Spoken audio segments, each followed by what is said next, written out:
Bonjour à toutes et à tous, ravi de vous retrouver pour ce nouveau live IMT pour l'industrie du futur. Je me présente, je suis Martine Assar, responsable de l'Observatoire des métiers et des compétences à la Direction générale de l'Institut Mines Télécom, l'IMT, et je coordonne donc ce projet inter-école avec plusieurs de nos étudiants de plusieurs de nos campus depuis 3 ans maintenant, avec un rendez-vous tous les mois, voilà, et on explore tous ensemble des questions liées étroitement à l'industrie, simplement pour que nos étudiants puissent vraiment approfondir certains sujets qui ont tous trait au secteur industriel, que ce soit sous un angle organisationnel, managérial et technologique, évidemment, puisque en majorité, ce sont des élèves ingénieurs de nos écoles qui participent et co-animent avec moi ces émissions. Alors, ce soir, nous allons aborder une question essentielle pour l'industrie, comment la conception, maintenant on parle plus d'éco-conception, voire même d'éco-socio-conception, eh bien, comment effectivement cette nouvelle manière de concevoir les produits, les systèmes, peut être une réponse concrète pour relever les défis environnementaux et sociaux. Et cela parce qu'on est, vous le savez bien, face à des impératifs de durabilité, de soutenabilité. Et c'est une approche qui propose simplement d'intégrer dès le stade initial, à savoir la conception de ces produits et de services, eh bien, des critères écologiques, sociétaux aussi, tout en conciliant évidemment innovation et viabilité économique. Alors pour eh bien, simplement en parler ce soir, déjà avec moi deux étudiants qui vont donc eh bien, interroger nos trois invités. Alors, je les laisse d'abord se présenter. Alors, le retour de Samy, que je laisse se présenter. Merci Martine. Donc bonjour à tous. Moi, je m'appelle Samy Debiche. Je suis un étudiant en deuxième année de cycle d'ingénieur à l'IMT Nord-Europe en spécialité énergie et environnement. Je suis passionné par les moyens de production d'énergie ainsi que les questions géopolitiques qui en découlent. Merci Donc beaucoup. je passe la parole à Maxime. Merci À Samy, toi. merci Martine. Merci à tous d'être là ce soir. Donc, je m'appelle Maxime, je suis en deuxième année d'école d'ingénieur, pareil, à l'IMT Nord-Europe, également dans la spécialité énergie et environnement comme Samy. Et voilà, je suis passionné par les caisses, tout ce qui touche à l'énergie et à l'environnement, comme l'indique le nom de ma spécialité. Et encore une fois, merci d'être là ce soir. Merci beaucoup, Maxime. Et nous avons le plaisir également de recevoir donc trois invités qui vont nous parler de plein de choses passionnantes, assurément. La première d'entre elles, Valérie Laforest, qui est enseignante-chercheur à notre école des mines de Saint-Étienne. Ensuite, nous avons le plaisir de recevoir Christian Bruyère, qui est fondateur de Duramob et de Mobion, et qui est membre aussi du CSI, le collectif des startups industrielles de France, dont il nous dira quelques mots aussi. Et enfin, Xavier Laurent, dont nous avons le plaisir aussi de recevoir ce soir, qui est directeur technique dans une entreprise qu'on aime particulièrement à l'IMT, qui est donc Schmidt Group. Voilà, alors avant juste de démarrer nos échanges, je voulais juste rappeler à ceux qui nous ont rejoints déjà que tout au long des interventions de nos trois invités, eh bien, n'hésitez pas d'ores et déjà à poser au fur et à mesure vos questions, puisque vous savez qu'avant que l'émission se clôture, on gardera un petit temps pour simplement poser vos questions à nos invités et ainsi vous pourrez comme ça interagir aussi avec eux. Voilà, bah écoutez, bon live, je laisse la main. Alors je crois que c'est d'abord, me semble-t-il, peut-être Samy, je C'est crois qu'il m- intervient. Oui, Allez, c'est moi. à toi de Merci jouer. beaucoup, Martine. Donc, on va commencer par notre première invitée, Madame Laforêt. Donc, Madame Laforêt, vous êtes diplômée de l'INSA Lyon Vous avez un doctorat de l'École des mines de Saint-Étienne sur l'application des principes de production plus propres aux ateliers de traitement de surface. Vous êtes actuellement donc directrice des recherches à l'École des mines de Saint-Étienne au sein du département génie de l'environnement et vous êtes également membre de l'UNR-CNRS. Donc la première question, ça serait, est-ce que vous pouvez nous donner plus de détails sur votre parcours, votre école ainsi que votre domaine de recherche? Ok, bonjour Mère, merci beaucoup. Bonjour, bonjour à tous. Merci pour cette introduction. Comme ça, je vais pouvoir rectifier une ou deux petites choses. Je suis donc enseignante chercheur à l'École des mines de Saint-Étienne. Je suis directrice de recherche et pas directrice de la recherche. Il y a une petite nuance en fait, hein. Donc, je suis directrice de recherche. En fait, j'assure des missions d'enseignant-chercheur, donc d'enseignement, de recherche, d'encadrement de chercheurs, de valorisation de travaux de la recherche, mais aussi des missions de management, puisque j'ai occupé pendant pratiquement 10 ans le poste de responsable d'un département d'enseignement et de recherche aux mines de Saint-Étienne, qui s'appelle toujours d'ailleurs, hein, Génie de l'environnement et des organisations, donc entre début 2014 et fin 2023.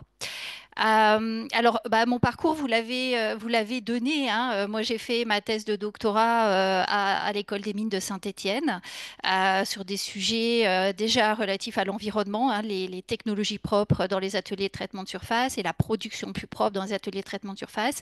Puis ensuite, j'ai fait évoluer mes travaux vers d'autres enjeux environnementaux, toujours en lien avec les écotechnologies, où j'ai beaucoup travaillé sur l'évaluation des meilleures techniques disponibles, qui est une contrainte appliquée aux entreprises à fort potentiel de pollution encadrée par la directive européenne sur les émissions industrielles. Et j'ai donc travaillé sur l'évaluation de performance et l'appropriation des meilleures techniques disponibles par les entreprises pendant presque 20-25 ans de ma carrière. Et puis, j'ai fait évoluer mes activités. Je continue à travailler sur ces problématiques-là, mais j'ai ouvert mes activités à l'économie circulaire il y a une petite dizaine d'années, en travaillant notamment sur des problématiques d'évaluation du potentiel des territoires à mettre en œuvre des stratégies collaboratives, à les accompagner, à les aider finalement. Oui, à les accompagner dans leur réflexion sur la mise en œuvre de collaboration territoriale. Tout ça m'a fait avancer vers d'autres activités plus en lien avec ce qu'on appelle la soutenabilité forte aujourd'hui, qui est une autre vision, un autre paradigme en fait de fonctionnement ou de développement qui met au cœur des réflexions l'environnement, l'homme, enfin, ou les êtres humains, les êtres vivants, qu'ils soient humains ou non humains, qui doivent être pris en considération très tôt dans les réflexions de conception, mais qui intègrent bien évidemment les problématiques environnementales en gardant les enjeux économiques comme étant un moyen de développement et pas un objectif finalement de développement. Donc l'idée, c'est vraiment d'inclure dans les réflexions des éléments associés à la régénération, des éléments associés aux limites planétaires à l'éthique sociale. Voilà, en gros. Et bien évidemment, dans le cadre de mes activités, je m'intéresse aussi à la transmission des connaissances, des connaissances scientifiques vers aussi bien les étudiants que vers le monde socio-économique, par le développement d'activités pédagogiques innovantes et notamment des jeux sérieux pour pouvoir transmettre de façon active voilà, les différentes thématiques et les différents grands enjeux environnementaux. Merci beaucoup. Pouvez-vous nous donner pardon, est-ce que vous pouvez nous poser la problématique qui est liée à notre sujet et pouvez-vous nous dire également ce qu'on entend par la conception et l'éco-conception dans l'industrie, justement? Oui, alors pour une définition de la conception, alors je suis allée très basiquement, comme peut faire tout le monde et un étudiant, sur Wikipédia, pour essayer de prendre une définition qui soit simple, facile et qui puisse parler à tout le monde. Donc, je peux vous lire juste la définition de Wikipédia. La conception de produit, c'est un processus qui permet de matérialiser des concepts, de concrétiser des objets, des biens, des équipements ou de créer des services, des techniques, voire des systèmes complexes, différents de ceux existants, et qui proposent des réponses en adéquation avec des besoins collectifs ou des besoins particuliers, afin d'apporter un bénéfice aux usagers. Donc, on voit que la conception, on essaie de répondre à un besoin en étant utile, voilà, apporter des éléments utiles, en partant, voilà, d'une idée, de la concrétisation d'une idée. Le choix des matériaux, la fabrication, la transformation, jusqu'au produit fini. Voilà, donc tout ça, euh, voilà, toute cette conception, elle a des éléments, elle a des impacts forcément d'un point de vue environnemental et d'un point de vue social. D'un point de vue social, on recherche quand même à avoir des impacts plutôt positifs, puisque l'idée c'est d'apporter finalement des réponses à des besoins individuels ou collectifs. Et d'un point de vue environnemental, eh bien, on s'est rendu compte quand même au fur et à mesure du temps et de l'industrialisation que la conception avait des impacts environnementaux importants, pouvait avoir des impacts environnementaux importants. Et c'est pour ça que sont arrivées dans les années 90 les méthodologies d'éco-conception qui sont devenues finalement des éléments incontournables des politiques environnementales, des démarches de développement durable, de responsabilité sociétale des entreprises, qui sont venus remettre en cause un peu les modèles classiques de production, puisque l'idée c'est de l'éco-conception, c'est d'intégrer dès la conception et dès la phase d'idéation d'un système des indicateurs environnementaux qui permettent de mettre en évidence l'impact environnemental de ce système, de ce produit, de ce service, tout au long finalement de son cycle de vie, et notamment de pouvoir produire ces produits en ayant un moindre impact sur l'environnement. Voilà, donc il y a une norme qui définit ce que c'est l'éco-conception, la norme ISO 14006.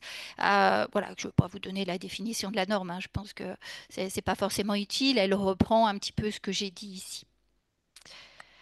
C'est bien. Voilà. Est-ce que j'ai répondu à toute la question? Parce que des fois, je me... Oui, oui, merci beaucoup.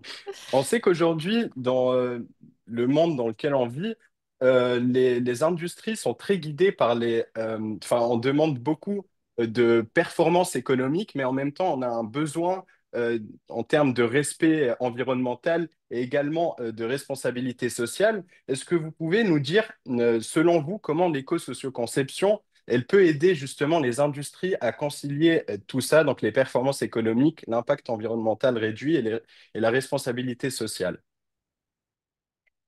Alors, comment est-ce qu'elle peut aider? Alors déjà, l'éco-socio-conception, je sais pas, l'éco-socio-conception, bah, comme l'a dit Martine tout à l'heure, c'est intégrer des indicateurs sociaux, en plus des indicateurs environnementaux dans les processus de conception, des indicateurs sociaux, ça peut être la santé des travailleurs et des populations, ça peut être le salaire des travailleurs pour s'assurer que le salaire des travailleurs est suffisant pour vivre dans la région d'implantation de l'entreprise, par exemple.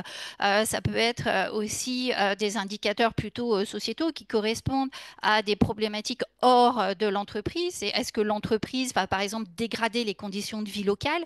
On peut, par exemple, donner comme exemple les odeurs associées par exemple, si vous habitez à côté d'une station d'épuration, vous pouvez avoir, en fonction du vent, eh bien, des odeurs qui peuvent être embêtante. Voilà. Donc, en fait, ces éléments-là, c'est les éléments, les indicateurs sociétaux viennent renforcer les indicateurs environnementaux quand on fait de l'éco-socio-conception.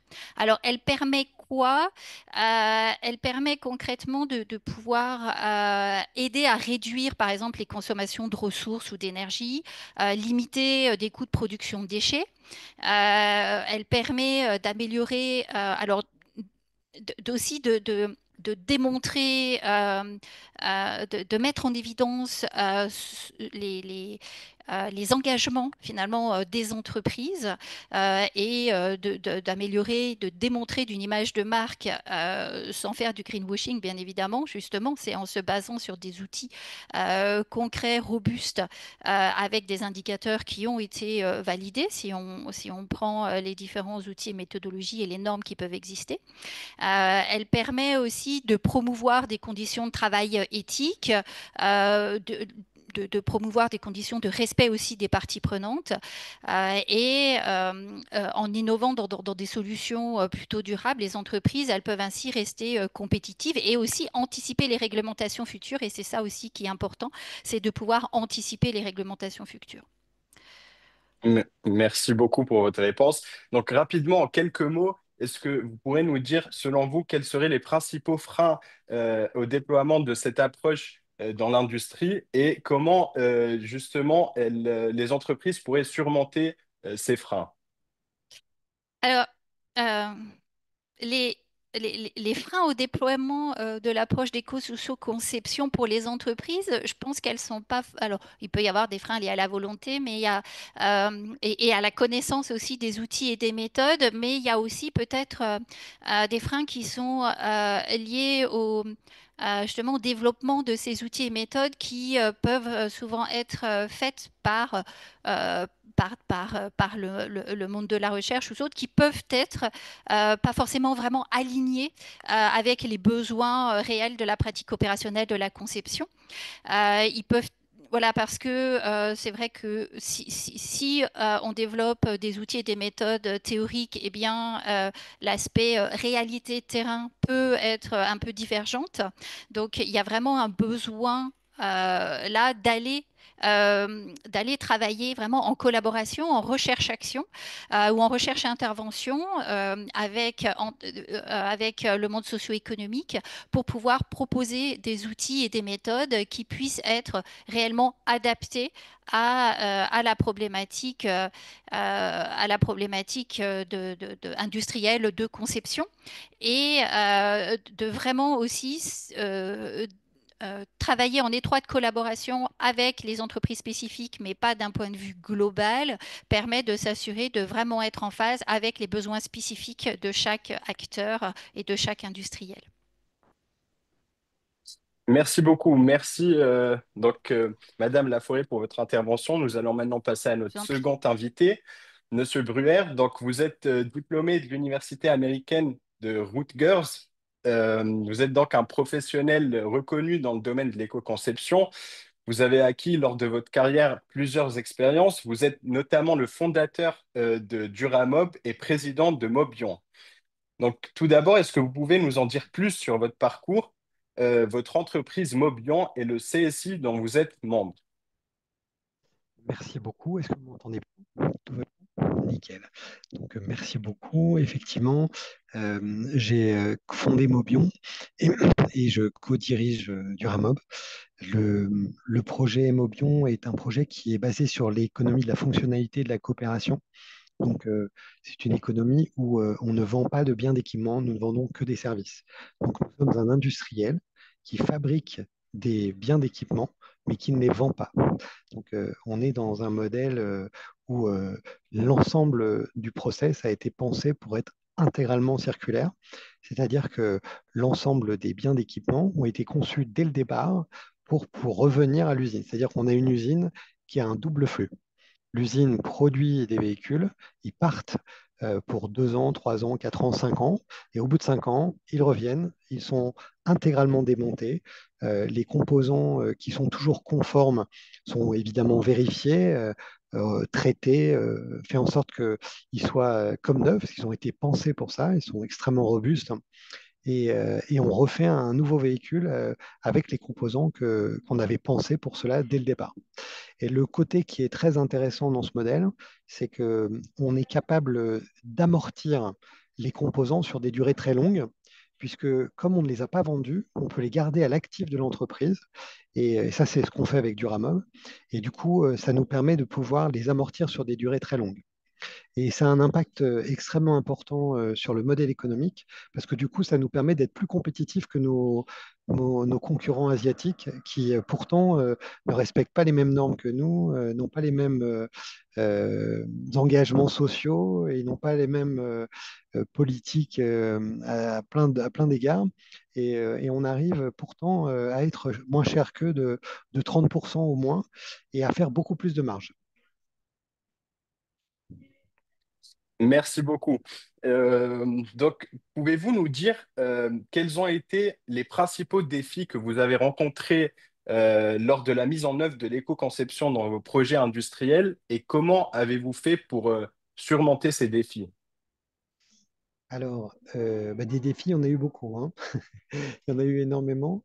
Mais je vais vous présenter quelque chose pour vous montrer quelques exemples. Alors, un des défis importants, ça a été de refaire cette carte électronique en France. Et ça, on a commencé en 2016. Et donc, il a fallu trouver les électroniciens pour pouvoir le faire parce que c'est pas quelque chose qu'on faisait beaucoup. Alors, ça commence à revenir un peu, mais ça a été un des défis importants puisque à l'époque, il y avait que des Chinois qui nous proposaient ou des Asiatiques, Taïwanais qui nous proposaient des cartes électroniques. Et on s'est rendu compte que si on ne maîtrisait pas cette carte électronique, on ne pouvait pas faire durer nos batteries aussi longtemps qu'on souhaitait. Et donc les batteries que vous voyez ici à côté, elles ont été pensées pour deux usages successifs, parce qu'on a découvert que les accumulateurs, quand ils vieillissent, ils prennent de la résistance interne, et quand on les utilise en mobilité, on a tendance à emballer le vieillissement de ces accumulateurs. Donc on a imaginé un usage de seconde vie dès la conception. Donc ça aussi, c'est un élément qui est très disruptif. Et puis surtout, on a racheté une usine qui faisait de la tôlerie fine pour pouvoir faire ces boîtes et tout un tas de parties de ce scooter, qui est d'ailleurs le seul scooter à avoir la certification Origine France Garantie. Ce scooter, il a été certifié par l'AFNOR, fabriqué en France, parce qu'on réalise 76% de sa fabrication en France. Alors ça, je ne sais pas comment on fait disparaître cette barre. Vous la voyez, vous, la barre, ah, je vais la mettre ici, elle sera moins gênante. Est-ce que vous voyez bien ma slide? Oui, très Oui, bien. super. Et donc, le modèle de la pérennité programmée circulaire, donc qui est le contre-pied de l'obsolescence programmée, il est basé sur la vente à l'usage, donc ce que j'appelais tout à l'heure l'économie de la fonctionnalité de la coopération. On vend un usage plutôt que de vendre un bien d'équipement. Euh, il est évidemment basé sur, moi je préfère parler d'éco-conception démontable, même si la notion de démontabilité dans l'éco-conception est normalement acquise, mais moi je trouve que c'est plus clair de le dire, parce que chez nous, ce qui est vraiment important, c'est que ça soit démontable, parce qu'il faut que ça soit réparable pour allonger la durée de vie, et puis surtout, il faut qu'on puisse récupérer les composants qui ont une durée de vie beaucoup plus longue, parce que dans n'importe quel composant, dans n'importe quel bien d'équipement, coopèrent des composants qui, par nature, n'ont pas la même durée de vie. Et puis surtout, il faut avoir une supply chain circulaire. Et donc, il faut faire une industrie circulaire qui a imaginé dès le départ le fait que le produit va partir et revenir. Et ça a un gros avantage sur la partie sociale, puisque évidemment, toutes les parties prenantes sont prises en compte dans ce modèle. On doit travailler en amont avec les fournisseurs, en aval avec les clients. Et sur le territoire avec les différents parties prenantes du territoire, c'est-à-dire l'insertion professionnelle, l'inclusion professionnelle, la formation, et puis évidemment les clients, ceux qui utilisent cette mobilité de proximité. Donc c'est un modèle économique qui prend en compte l'intégralité de,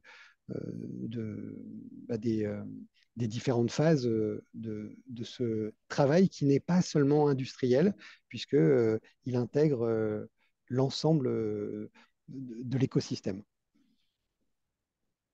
Très bien. Merci beaucoup. Je vais maintenant passer la parole à Maxime, qui a encore, il me semble, Quelques quelques questions questions à à vous vous poser. poser. Oui, Très bien. merci Samy. Bonjour Monsieur Breuer. Alors oui, juste quelques questions très rapidement, comme ça on va bien rentrer dans le timing. Vous en avez parlé juste à l'instant à propos de l'industrie circulaire. Donc, les clients jouent également un rôle, les communautés locales et les fournisseurs.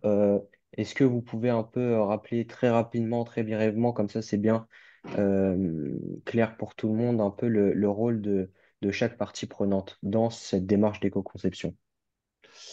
Euh, alors, bah, vous parlez de l'éco-conception, les parties prenantes dans l'éco-conception, en fait, je dirais que c'est la coopération qui permet de faire intervenir toutes les parties prenantes.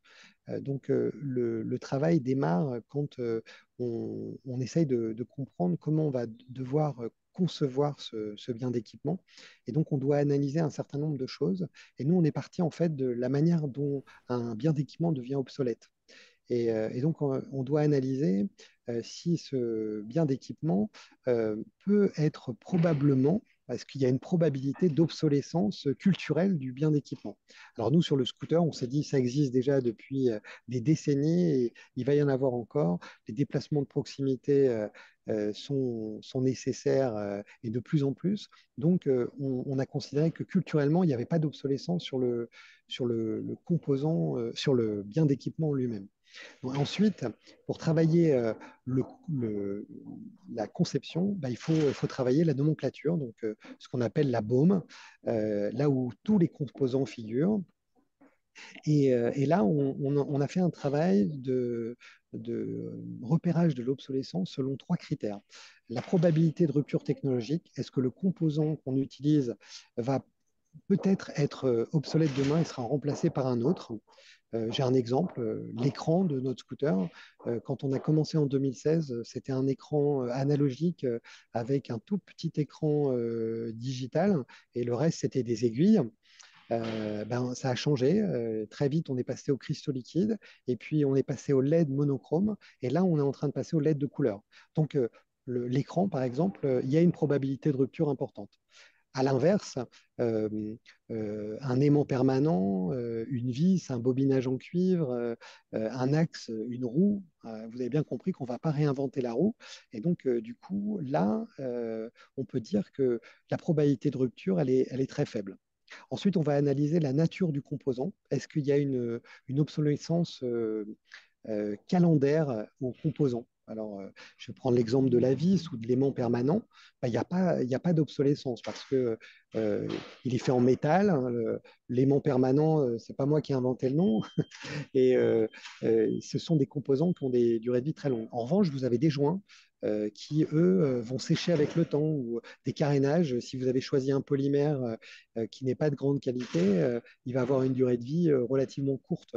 Alors, ça sera quand même en années, mais ça reste beaucoup moins qu'un composant qui est en inox. Donc, on va noter cette obsolescence dite calendaire. Et puis ensuite, il y a l'obsolescence, il y a l'usage, c'est-à-dire quand j'utilise le produit, le bien d'équipement, est-ce que j'use ce composant? Alors, il y a des tas de composants qui ne sont pas soumis à cette obsolescence-là, parce que le fait d'utiliser votre produit n'a aucun impact sur la durée de vie du composant. C'est le cas, par exemple, des bobinages en cuivre ou des aimants. Vous pouvez faire passer autant d'électricité dans un fil de cuivre, ça ne va pas le faire vieillir. S'il a été correctement dimensionné, ça pose pas de problème. Et donc, quand vous avez fini cette conception, que vous avez fait votre produit, en fait, vous allez avoir besoin de le faire tester. C'est ce qu'on a fait. On a fait une open innovation. Donc, on a coopéré avec nos clients qui était en l'occurrence, moi je suis un des fondateurs d'Alloresto, donc anciennement Alloresto qui s'appelle Just Eat aujourd'hui, et j'avais beaucoup de connaissances dans le monde de la restauration livrée. Du coup, j'ai proposé à des restaurants de restauration livrée de tester le scooter, et donc on a eu la chance d'avoir des formidables pilotes d'essai. On les a appelés nos pilotes d'essai de l'extrême parce qu'ils nous ont montré des choses qu'on n'avait pas imaginées dans l'usage d'un scooter. Et c'est comme ça qu'on a beaucoup travaillé les parties prenantes pendant la période de conception. Mais ensuite, les parties prenantes, c'est plus sur les fournisseurs qu'on a bossé. On a travaillé beaucoup avec les fournisseurs pour justement faire des produits qui n'utilisent ni colle, ni sertissage, ni résine, en fait, pour permettre le démontage. Et puis ensuite, en amont, pour nous, c'est beaucoup plus facile puisque c'est nous qui maîtrisons toute la logistique inverse et donc la coopération, elle est interne en fait, puisque elle fait partie de notre écosystème. Voilà. C'est parfait. Merci beaucoup, monsieur, pour votre intervention. Donc, Mobion, un excellent exemple de l'éco-socio-conception. Alors, je vais passer à notre dernier invité, monsieur Laurent. Donc, vous êtes issu d'une longue carrière dans le milieu industriel, plus de 20 ans chez Schmidt Group. Est-ce que vous pourriez vous présenter peut-être un peu plus en détail votre parcours ainsi que votre entreprise Schmidt Group, s'il vous plaît? Ouais. Bonsoir tout le monde, ou rebonsoir tout le monde. Ouais, Xavier Laurent, directeur technique chez Schmidt Group. Alors, Schmidt Group, on a fait différentes interventions.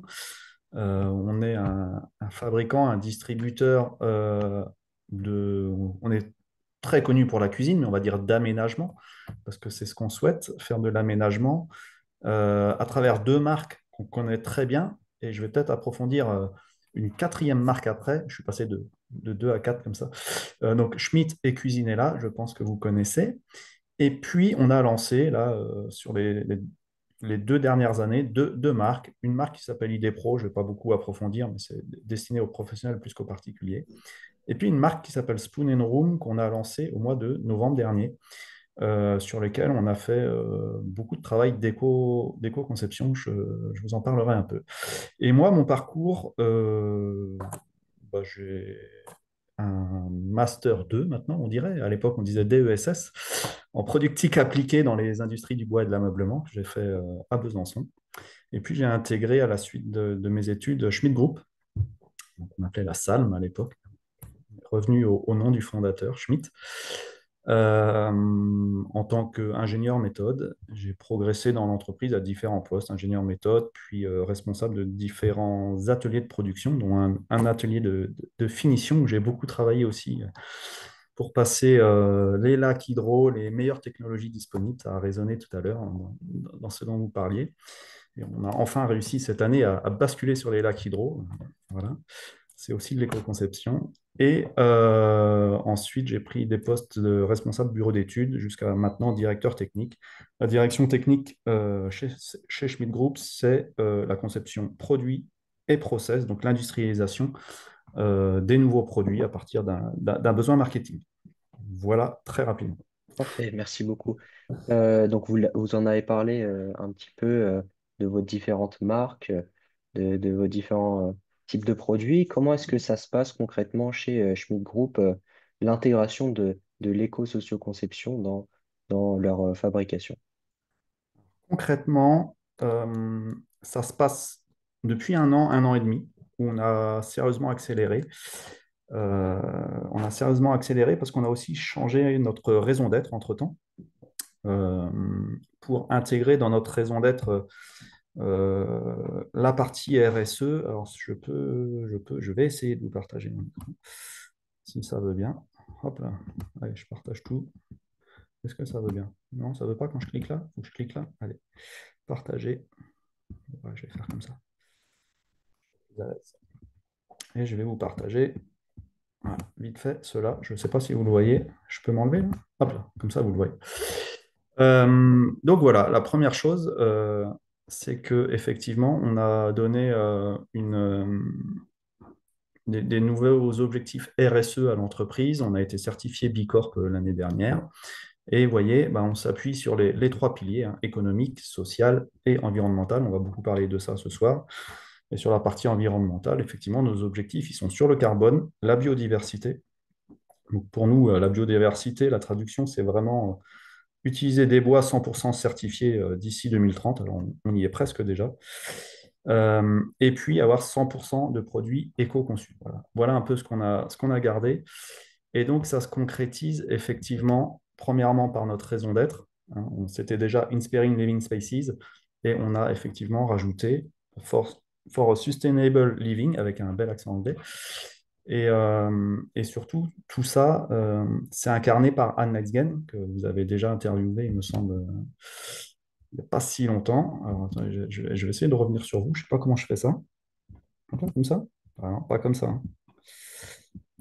Bon, j'y arrive pas, c'est pas grave. Euh, voilà, je sais pas si je réponds à votre question là. Si, Redites-moi. si. Si. Ouais, ouais, c'est bon, c'est bon. Du coup, on a un peu vu vos engagements. Euh, quel, par rapport à ce que vous nous avez montré, quel défi un peu technique, organisationnel enfin, parce qu'on imagine bien que mettre en place tout ça, c'est pas forcément simple. Quel Non. défi, par exemple, vous rencontrez, au Alors, quotidien ou plus sur le long terme? alors, le défi, bah, c'est alors, embarquer les équipes, je vous dirais, c'est assez simple parce que c'est porté par la présidente de l'entreprise et ça facilite grandement les choses. Euh, bah, les défis, c'est de rentrer dans toutes ces méthodes d'éco-conception. Alors, dans l'ADN de l'entreprise, je vous dirais que le respect de l'environnement, ça fait longtemps qu'on l'a. On a été l'un des premiers à supprimer le PVC de nos produits il y a plus de 15 ans. Donc, c'est quelque chose qu'on a d'assez ancré dans l'entreprise. Par contre, de structurer la démarche, c'est un vrai défi de trouver les bons critères, de trouver la donnée carbone. Euh, c'est compliqué. C'est compliqué. Et puis, d'acculturer les équipes, hein. La notion de carbone, c'est quand même quelque chose qui est nouveau. Et d'acculturer les équipes, c'est un vrai défi. Et l'autre défi qui sera peut-être le plus long à craquer, ou pour l'instant on ne l'a pas craqué, autant on avance sur nos critères, sur nos grilles, sur les méthodes pour les équipes, c'est l'arbitrage. L'arbitrage entre l'investissement que peut porter l'éco-conception, et qu'on peut avoir sur les matières pour les décarboner. Et puis, l'investissement euro qu'il peut y avoir en face, ça c'est un défi. L'autre défi aussi, bah, c'est d'emmener nos fournisseurs.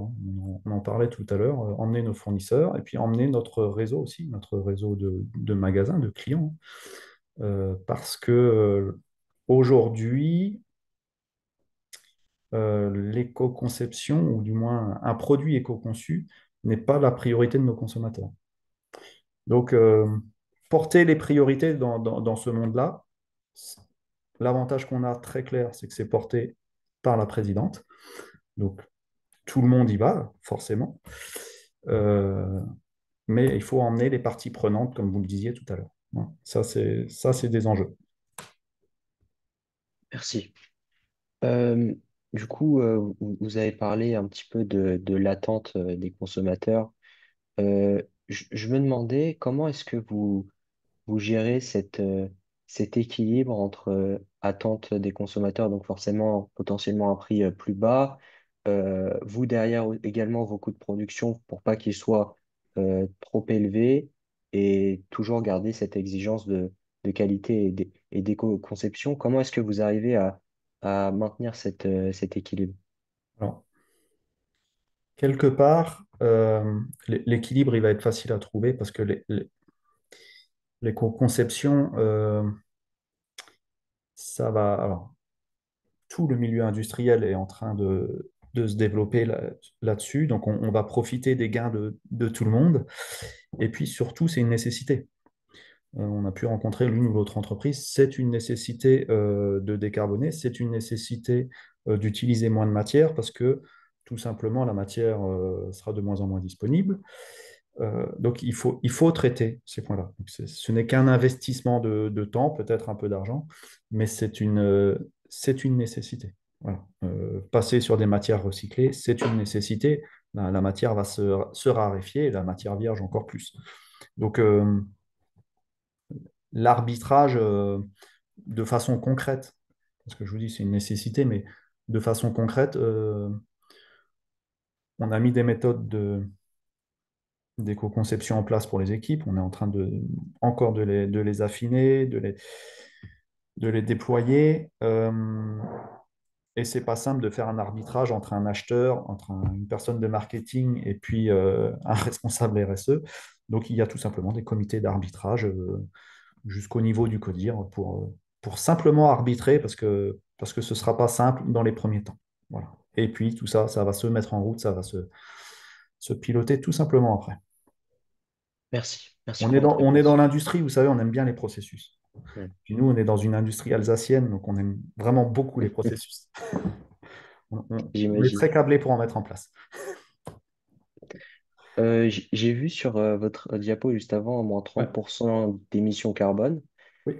Euh, Est-ce que vous pourriez nous détailler un peu les mesures que vous avez mis en place pour réduire un peu cette empreinte carbone? Et si vous avez, pareil, peut-être des chiffres pour qu'on réalise un peu la progression que vous avez faite, pardon, et un peu vos objectifs. Maintenant que je suis agile pour partager, regardez, j'y arrive. Ça, c'est notre bilan carbone.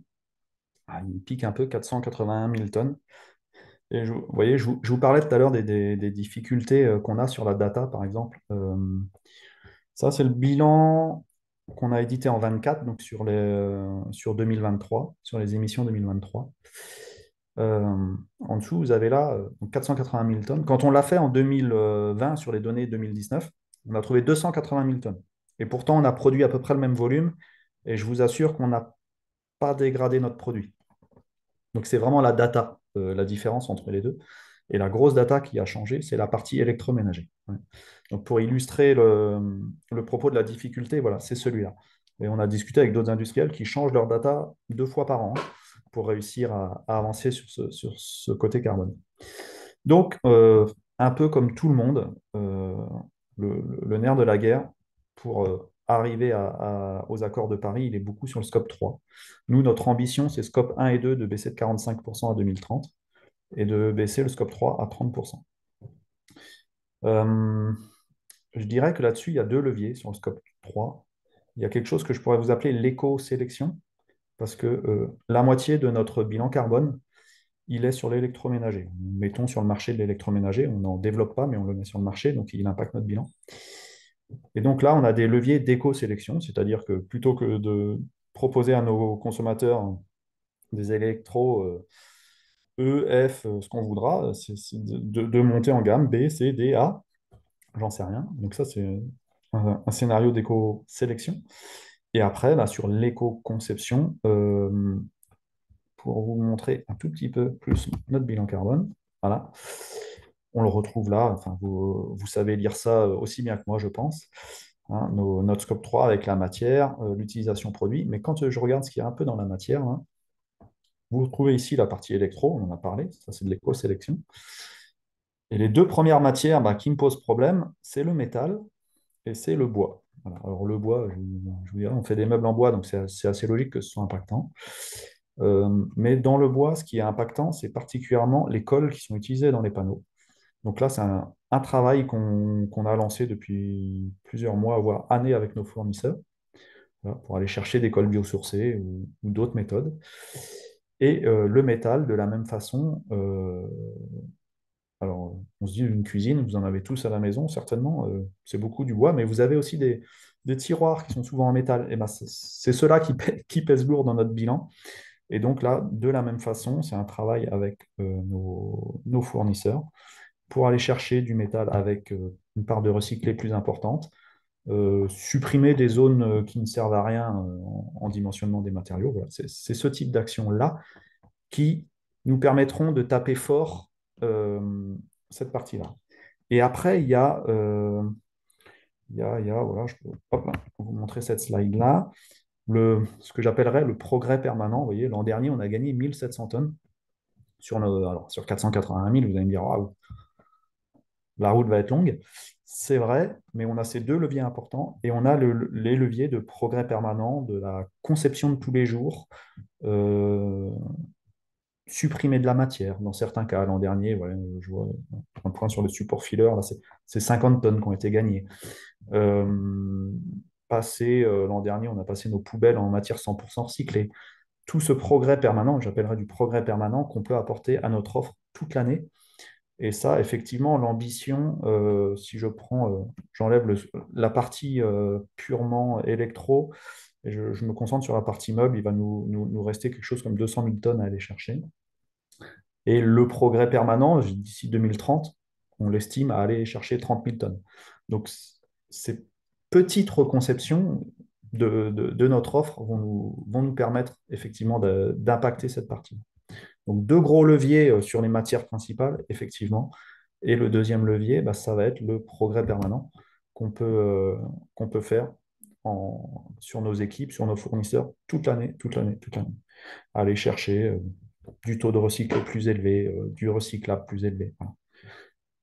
La séparabilité des matériaux. Voilà, travailler sur ces concepts d'éco-conception qui vont nous permettre d'améliorer ce bilan carbone. Et en termes de conception, là, on est sur l'offre actuelle, le run, et il y a des choses plus en rupture. Donc, cette marque Spoon and Room qu'on a lancée.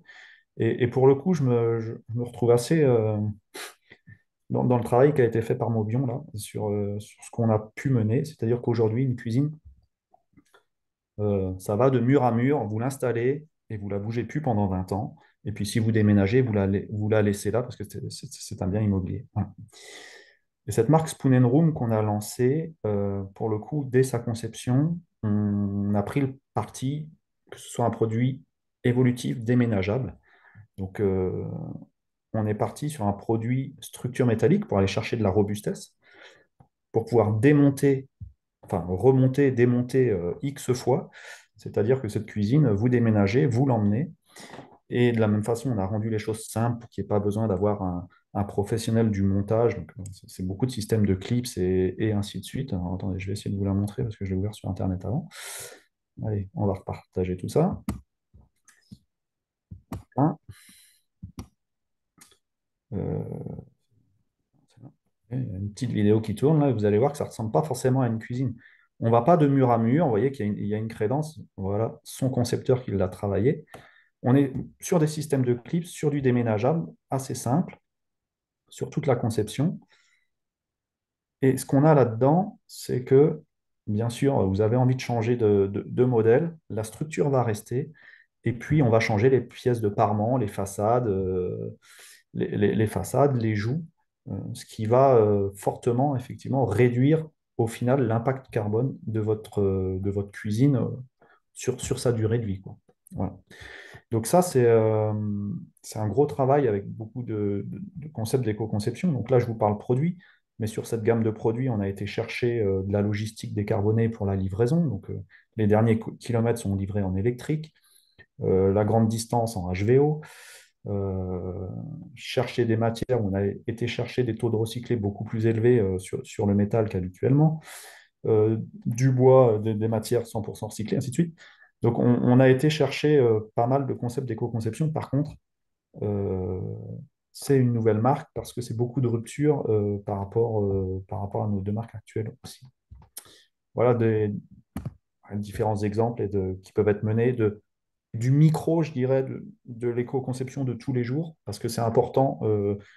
Petites rivières font des grands fleuves, je crois. Mais Les ruisseaux font les grandes rivières. les ruisseaux font des grandes rivières, voilà, c'est super. Et, Bravo en tout cas. Hein. et Vraiment c'est un excellent. levier.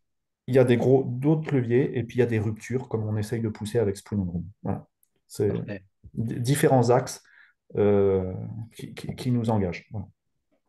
Merci beaucoup et merci pour l'exemple du coup de Spoon and Room. Si un de nos invités veut rebondir, sinon on peut Valérie, directement je crois, enchaîner.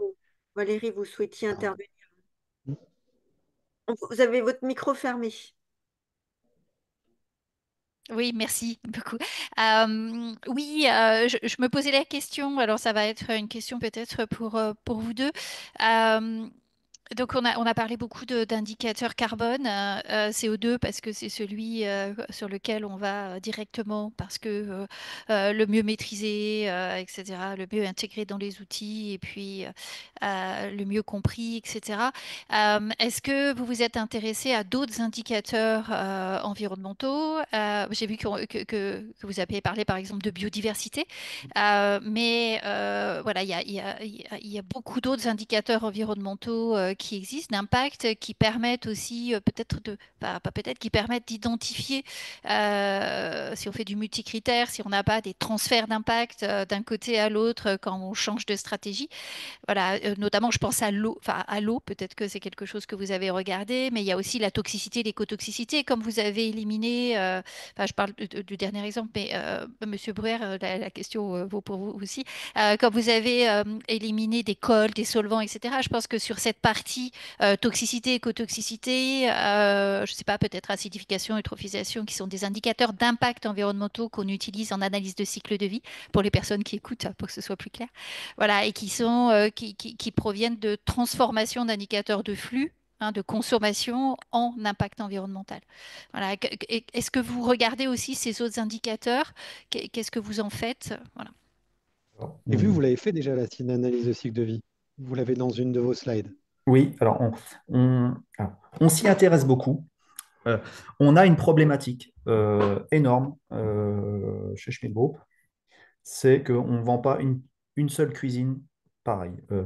10 puissance 207, la variabilité de notre produit. Vous voyez. Donc 10 puissance 207 ACV, ça va nous coûter très cher, à 2000 balles l'ACV. Donc c'est un premier problème qu'on a de, de quantifier Et 2000, ces c'est organismes. cadeau, hein. Hein? Et 2000, c'est cadeau. Ah bah Oui, je oui, mais, trouve que c'est pas cher payé, 2000, hein, Ouais. pour ouais, mais une ACV. vu le On est volume, plutôt à 40 000. On est à 40 000, hein, la CV. Hein. Oui. vu le volume, on peut avoir une remise. Ouais, mais même 2000, ça reste pas cher, hein. Oui, non, non, oui, c'est vrai. Enfin, oui, ça dépend jusqu'à quel niveau d'ACV on va, effectivement. Mm. Toujours est-il, oui, on s'est intéressé à ces critères. Par exemple, je l'ai fait là, sur un exemple de la cuisine Spoon and Room avec des petits logiciels métiers aussi qu'on a, qui sont fournis par le FCBA. On a 18 critères environnementaux. Alors, assez clairement, on a du mal à les maîtriser. Euh, Eutrophisation, ainsi de suite. Alors, ça nous donne des poids, et peut-être qu'on va devoir y arriver, hein, puisque de toute façon, la législation pousse en ce sens sur la classification. On n'y est pas encore, mais c'est un enjeu. Et pour l'instant, alors, on a pris le parti de suivre le CO2, l'éco-conception assez clairement, l'éco-conception sur des grilles, et là où on va intégrer cette partie-là, c'est dans notre grille d'éco-conception. En fin de compte, on va pas mesurer la valeur de l'eutrophisation directement. Par contre, on va s'interdire certains matériaux. On va s'interdire n'importe quel matériau qui est sur la liste de REACH. Euh, voilà, on va plutôt être, voilà, on va forcer à être sur du bois 100% PEFC, à utiliser que des lacs à solution hydro. Vous voyez, on va plutôt se mettre des guidelines de choix de matériaux ou de conception plutôt que de rentrer dans l'ACV de tous ces indicateurs, parce que oui, effectivement, alors comme je vous dis, ça fait 1 an et demi qu'on est très très fort, on accélère fortement la démarche. On va dire qu'avant, c'était plutôt dans l'ADN du groupe plutôt que dans la démarche. Et c'est effectivement très compliqué d'aller sur les 17 autres indicateurs qui ne sont pas aussi maîtrisés que le carbone. Et encore le carbone, vous voyez, hein, en 2 ans, j'ai doublé mon impact carbone sans avoir dégradé plus la planète, je dirais. Voilà.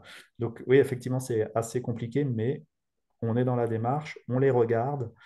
Et un des prismes qu'on est en train d'essayer de prendre, mais je vous avoue que c'est compliqué, c'est de se dire, OK, pour l'instant, on a pris le carbone, faisons quelques ACV sur nos produits et regardons s'il n'est pas pertinent d'en prendre 2 ou 3 autres. Oui, c'est Parce que, ça. L'idée, c'est pas forcément d'aller sur voilà. les 18 indicateurs parce que après, ça devient une usine à gaz qu'on n'est pas capable même intellectuellement de gérer, hein, en Voilà. termes d'information, mais en se concentrant sur les plus importants déjà. Mais voilà, c'est work in progress. Cas de le dire. Et Monsieur Bréard, sur vos produits de mobilité, vous avez regardé un petit peu ces différents enjeux environnementaux? Ouais, on est à la deuxième ACV. Oui. Je vais vous montrer ce que ça donne parce que c'est assez intéressant. Oui.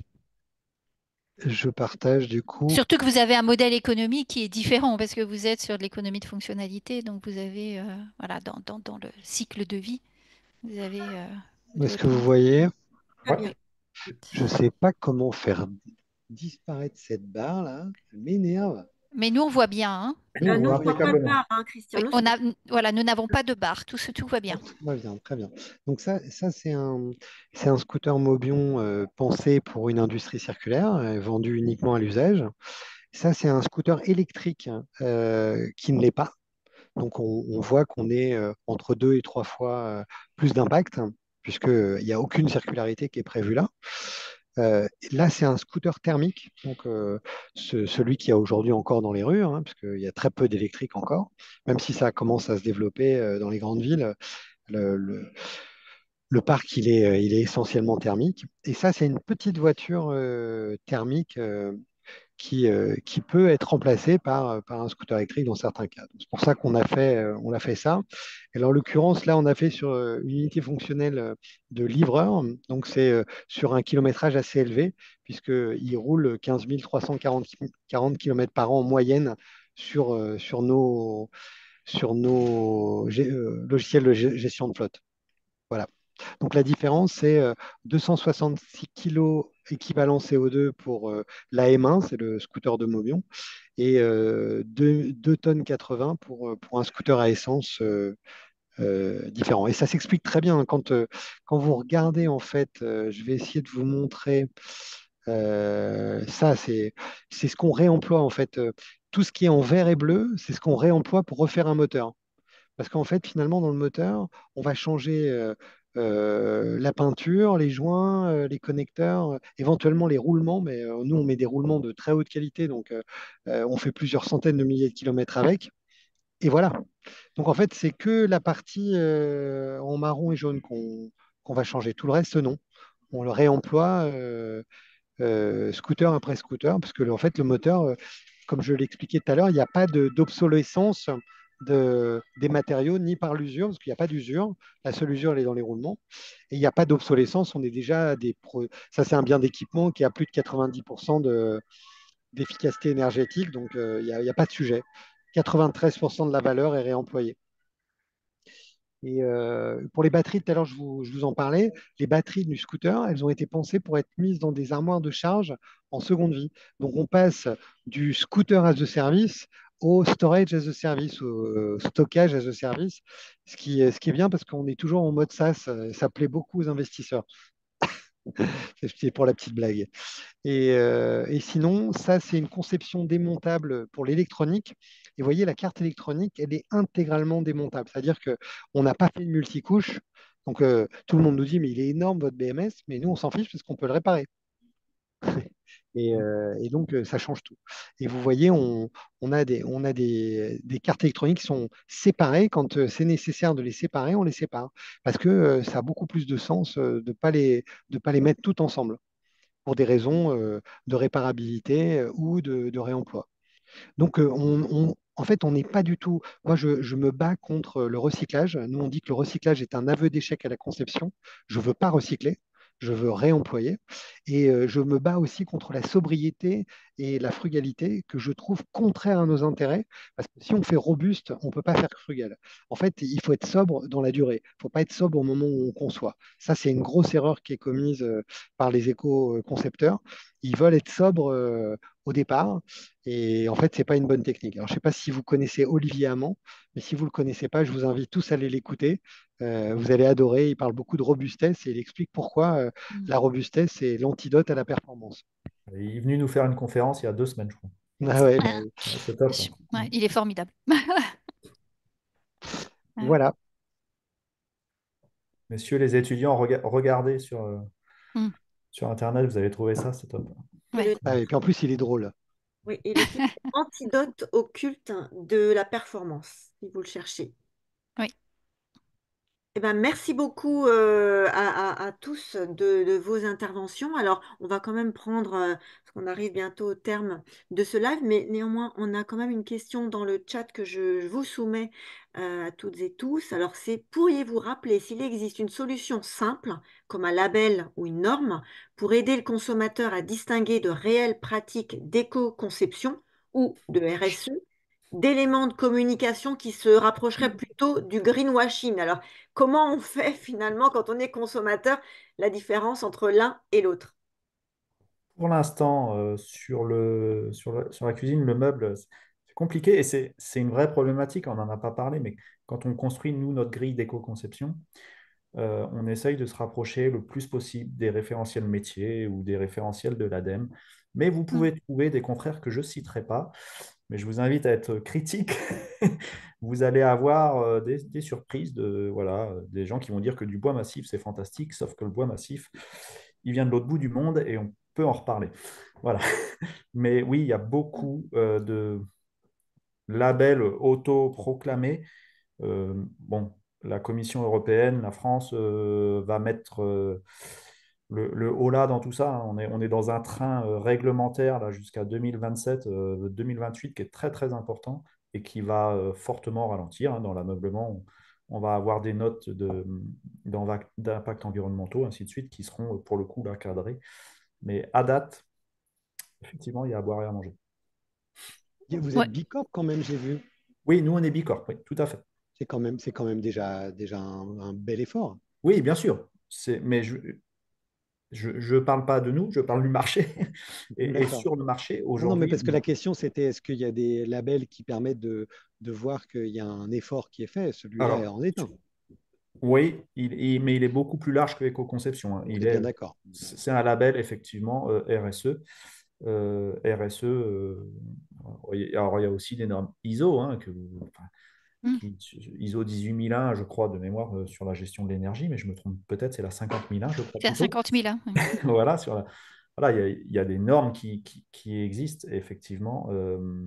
Bicorp et Bicorp ne parle pas du réseau, mais de l'entreprise qui distribue, Il y a effectivement. il y a la CV aussi avec les ISO 14040, 44.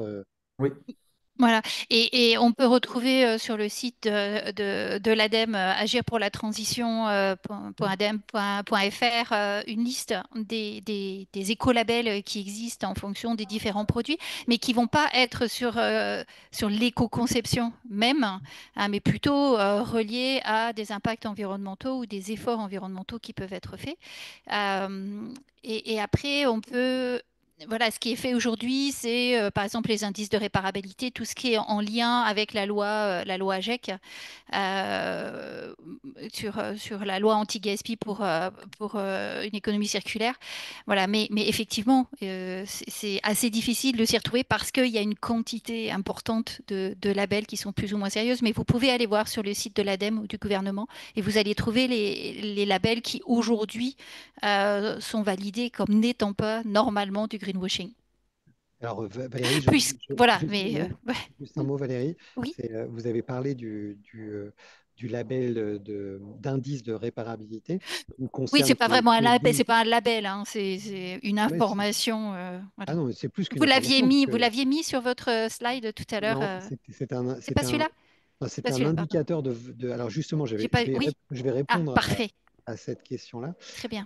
En fait, c'est pas un choix. Là, du coup, le consommateur, c'est un vrai guide, puisqu'il Hmm, y a 12 catégories de produits pour lesquels on est obligé maintenant. oui. Il y a pas le choix.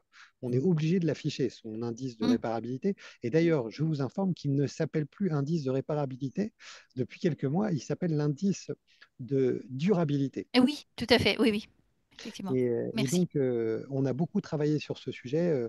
On s'est fait accompagner par Jean-Paul Venter, qui était le papa de l'indice de réparabilité au ministère pendant 39 ans, je crois, 29 ans, je dis quelque chose comme ça. Et donc, il a beaucoup travaillé sur ce sujet. Et nous, on a travaillé notre éco-conception en tenant compte de ça, puisqu'en fait, la démontabilité est Hmm, extrêmement importante pour obtenir hmm, cet indice, puisque pour pouvoir réparer, évidemment, il faut pouvoir démonter. hmm. Mais je trouve quand même qu'il y a un sujet, moi, pour répondre à la question, l'analyse de cycle de vie, quand même, répond à beaucoup de questions. Beaucoup, beaucoup, beaucoup des questions, puisque c'est une sorte de bilan carbone multicritère qui répond à toutes les questions des limites planétaires, elles sont toutes traitées dans une ACV. Vous êtes d'accord, Valérie? Je vous vois faire une. Oui, Oui, oui, oui, tout à fait. Non, non, non, je suis d'accord. Je suis d'accord. Par contre, il faut qu'elle soit extrêmement bien utilisée et que les résultats qui sont donnés que soient associés aux résultats qui sont présentés, le périmètre de définition de calcul, les frontières de l'étude et qu'on ne l'utilise pas forcément que comme des informations absolues, mais relatives par rapport à des systèmes. C'est-à-dire que l'analyse de cycle de vie, on va surtout l'utiliser en comparaison de deux systèmes Ah pour oui, montrer l'avantage d'un système par rapport à un autre. Mais vu les modèles de calcul aujourd'hui, on ne peut pas les utiliser non plus comme des valeurs absolues, quoi. Voilà. bien sûr, Ça, il y a c'est une extrêmement unité important. fonctionnelle de base. Exactement, voilà. Et c'est absolument important, voilà, de le répondre, hein, de le répondre, Bon, de le dire, quoi. Voilà. C'est c'est la beaucoup relativité qui est protégé, hein. importante. Oui, C'est tout beaucoup à fait. protégé, hein, puisque Oui, aujourd'hui, vous ne mm, pouvez plus publier votre oui, ACV si vous n'avez pas fait trois ACV contradictoires pour oui, permettre la communication sur l'ACV, hein. Donc, c'est mm, quand même un processus qui est sérieux. oui, oui, tout à fait. Tout à fait. Voilà. Alors, je profite encore de quelques minutes qui nous restent pour vous soumettre deux questions qu'on nous a encore posées. La première d'entre elles, alors, dans ce contexte géopolitique, la souveraineté est devenue un enjeu majeur, mais seulement dans la défense. Point d'exclamation, point d'interrogation. Quelles évolutions attendues, espérées du public pour justement plus soutenir ces démarches d'éco-conception? Moi, je peux répondre Oui, rapidement juste sur un vas-y. truc. Si on fait éco-concevoir un produit qu'on vend à l'usage, et Xavier, on peut en parler si vous voulez. Moi, je pense qu'il y a un truc à faire avec vos cuisines. Là, j'ai adoré, hein. Je pense que votre idée, elle est géniale, mais il ne faut pas les vendre. Il faut les vendre à l'usage. Et peut-être avec l'électroménager qui va avec, le vendre lui aussi à l'usage. Il y a peut-être un truc à faire avec des fabricants d'électroménagers. Et là, vous êtes moins cher que vos concurrents asiatiques. Et donc, du coup, il n'y a plus besoin de convaincre le consommateur. Il va venir tout seul. Alors, c'est Voilà. pas faux, d'autant que Xavier, vous me parliez, quand on a préparé l'émission, du poids et de l'impact de ce poste électroménager que vous pouvez pas, vous, contrôler parce que vous le rajoutez et c'est pas vous C'est qui ça. êtes aux manettes, en fait, hein. C'est clairement, ouais. Nous, on a la main sur la sélection, c'est-à-dire, Ça. et, et on pèse pas assez lourd non plus pour imposer des choses à des fournisseurs. Ou pas des grosses choses, en tout cas. Yes. Dernière, Euh, ouais. à moins que vous souhaitiez compléter peut-être, Xavier, c'est comme vous voulez, sinon Aujourd'hui, sur l'appétence du consommateur, en fait, il faut pas enfin, chez nous, en tout cas, il faut pas penser éco-concevoir un produit pour aller chercher un marché, parce que l'appétence du consommateur, on l'a testé, n'y est pas, ou très peu, hein. Il y a 5% des consommateurs de mémoire euh, pour qui un produit éco-conçu ou bas carbone, ou peu importe ce qu'on met derrière, a de l'influence sur son choix. Donc, c'est pas pour ça qu'il faut le faire. que le premier critère, ça reste le prix selon vous, d'abord, avant les approches plus éco-responsables? Alors, non, le premier critère, c'est la relation avec le vendeur. Voilà. Bonne information, ça. Non, mais c'est de la RSE. C'est La vrai. première chose, c'est la relation humaine. Et ensuite, oui, ça va être le produit, ça va être la réponse par rapport aux besoins, hein. On est Oui, c'est vrai. dans un produit à façon. Donc, c'est quelle est la réponse que le vendeur a su apporter à son client. C'est ça. Et après, oui, bien sûr, le prix. Mais alors, l'impact environnemental, il est oups, ou dans de rares cas. Ouais, voilà. Christian, tu souhaitais intervenir. Tu as la main levée. Oui, je voulais juste dire un mot sur le CSI France, si vous m'y autorisez, Tout à fait. puisque, puisqu'on avait dit qu'on parlerait du CSI rapidement. Alors, le CSI, c'est le collectif des startups industrielles. C'est un, c'est une association qui est française, hein. Elle, Elle sert tous les territoires de France. On a d'ailleurs des représentants un peu partout en France. Et elle aide les startups industrielles à structurer leur travail euh, de conception jusqu'à la mise en route de l'entreprise et évaluer son marché, etc. On a créé des accélérateurs, donc on a plusieurs accélérateurs. On essaye d'amener au CSI les entrepreneurs à aller vers la circularité et l'économie de la fonctionnalité, puisqu'on a compris qu'il y avait un lien très important entre les deux. Et donc, je vous invite, si vous êtes créateur d'entreprise, à vous rapprocher du CSI. L'adhésion est à 1 € par an. Donc, c'est pas l'enjeu.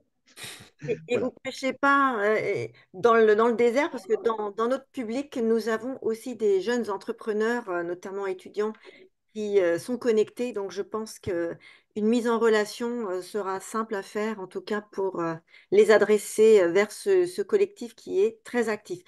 Je voulais ne pas encore oublier la dernière question, hein, qui était celle de comment articuler l'éco-conception avec les autres méthodes de conception comme l'ingénierie système, en quoi le processus de fabrication très intégré de Schmidt Group a favorisé ou non le développement de l'éco-conception. Xavier. Ouais, alors on a parlé d'éco-conception. Je vous ai dit, on a identifié 4 gros leviers. On a parlé d'éco-conception, on a parlé d'éco-sélection avec l'électroménager, mais il y en a quand même 2 autres qui sont importants. Et je vous ai dit, notre volonté, c'est de faire -30 sur le scope 3, c'est -45 sur le scope 1. Donc on y est. Typiquement, on gagne, donc on travaille sur nos lignes de production, sur la conception de nos lignes de production, parce qu'on investit de l'ordre de 40 à 50 millions d'euros par an. Donc on est souvent en renouvellement de lignes ou dans des nouvelles lignes, et effectivement, on intègre déjà là, dans la conception de nos lignes, des points pour aller chercher de l'énergie, hein. On va remplacer du moteur pneumatique par du moteur électrique. Euh, pour aller chercher effectivement du gain. On va mettre du photovoltaïque sur nos parkings, on va utiliser notre biomasse parce qu'on a quelques chutes de bois pour chauffer nos usines, chauffer nos processus. Donc voilà, c'est aussi comme ça qu'on intègre la partie environnementale sur nos process industriels. Voilà. Et puis, effectivement, ça fait des années qu'on innove et qu'on investit sur nos lignes de production pour réussir à gérer cette diversité de l'offre, parce que c'est notre savoir-faire, en fait, de savoir gérer la diversité, hein. Faire des planches rectangulaires avec des trous, c'est pas un savoir-faire incroyable, mais par contre, le gérer à la contre-marque comme on le fait dans la diversité qu'on a, c'est déjà plus compliqué. C'est vraiment notre savoir-faire industriel, hein, on en a d'autres.